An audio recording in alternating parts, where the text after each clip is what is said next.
Welcome back to Shaw Spotlight. During this unprecedented time of COVID-19, there are a lot of people sitting at home looking for things to do. And we don't want to forget about our older adults, our senior population. So I'm here with Nancy Angus. She is our guru for older adults and seniors in our community. How are you doing during COVID-19, Nancy? Well, I'm doing okay. I'm doing a lot of jigsaw puzzles. So it's rediscovering some of those things that you only do at camp. And I'm becoming a pro at the jigsaw. Now, I know a lot of people are doing things online and chatting with people online, but there's a lot of older adults in our community that don't have that option. What are some other things that they can be doing?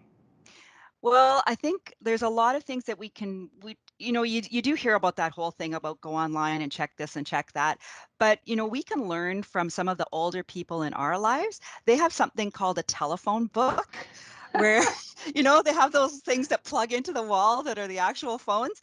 And so I learned from some of the older people that I know that they go to the phone book and they look up some of the names of people that they maybe haven't called in a long time and make those connections to call people again. So that's one of the things that you can do if you can hear okay, is reach out and start phoning some of the friends that you haven't talked to in a while, or the children of some of the friends Mhm. that you haven't talked in for a while. That's what I did last night. I called a friend's daughter who lives in Calgary, and that was really cool to be able to connect with her. Yeah, perfect. And I think that's it's a great way. Just it's company. I know it's not face to face, but at least it's talking to someone about something different. Now, Hospice Northwest has an interesting program that they're doing. Just doing that. Yeah, I think this is one of there's so many interesting ways that people in Thunder Bay are kind of, creating an opportunity out of this difficult time that we're in. Hospice Northwest has a program called Support a Senior, where they want you to make a tele-friend. So if you're over 70 years old, you're a perfect candidate to be part of this program.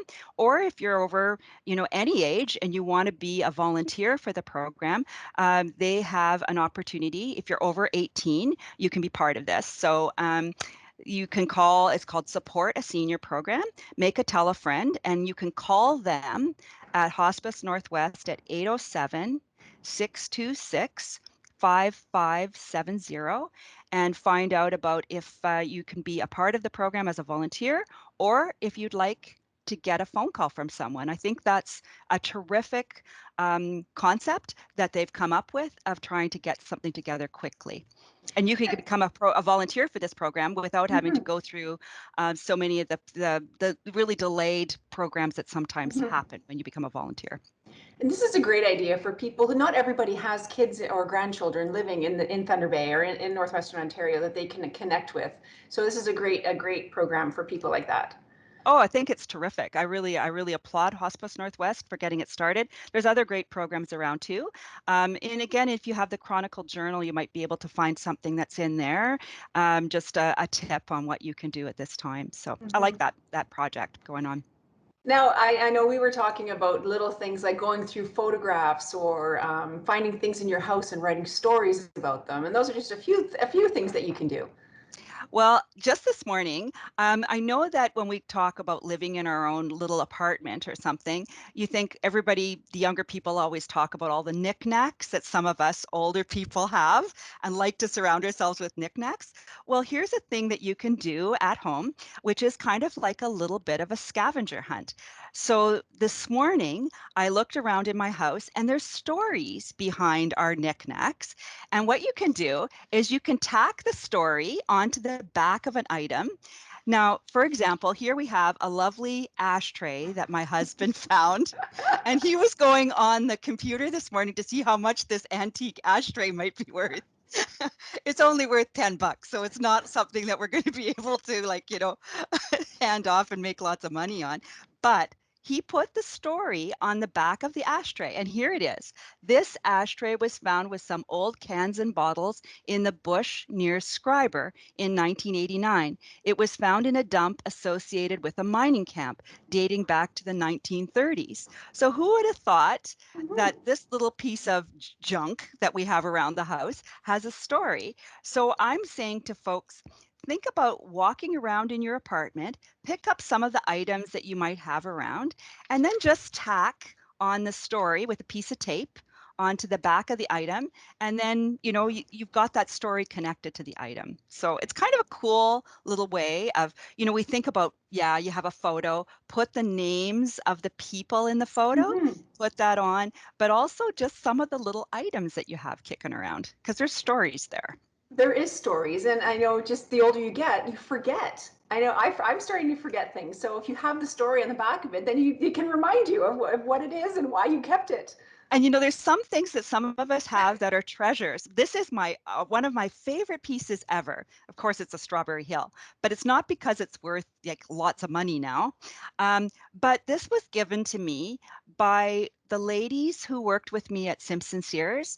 So when I was leaving to go off to university, they gave me this Canada Goose as I was flying away and starting my new life. So I wrote the story and put it on the bottom here. So it's more than just a collectible to me. It means it's a great memory of those incredible women that I worked with all those years at Simpson Sears in Department 11 and 21, China and Housewares. And Nikki, one of the ladies, had a going away party for me in her backyard in Northwood. And I've always remembered those ladies when I look at this little item. So there's a story behind Yeah. it. So that's one of the things that people can do when you're sitting alone in your apartment. Now, another thing, those are all great things we can do while we're inside, but the weather is getting nicer. So we want to encourage people to go outside as well. Definitely. And one of my neighbors, and that's funny, we're talking about the phone and there it is ringing. Like that's so impressive. Some of us still have landlines, thank goodness for that. But yes, one of my neighbors, what they're doing is they're putting their portable chairs out in their front yard and they're waiting for people as they walk by. They can do the social distancing, they can wave at each other, they can chat from a safe distance. Something else you can do if you're lucky enough and you have a car, get in your car, drive over to the marina, make yourself a thermos of tea or coffee, take it with you, and you can just kind of enjoy the beautiful lake that we live on and maybe just have a chance to change your scenery. So please do that. Right, and hopefully this will end soon, and we can get back to the normal things. Now that spring is here, we can get back to some normal activities. But until then, hopefully we've given some of the seniors and older adults in our community a few ideas of what they can do during this time of isolation. Definitely the thing is just phone someone, write a letter, connect with that way. Some people can't talk on the telephone, but they can certainly enjoy a handwritten letter. So to be creative, do some of those things, and yeah, we'll get through this.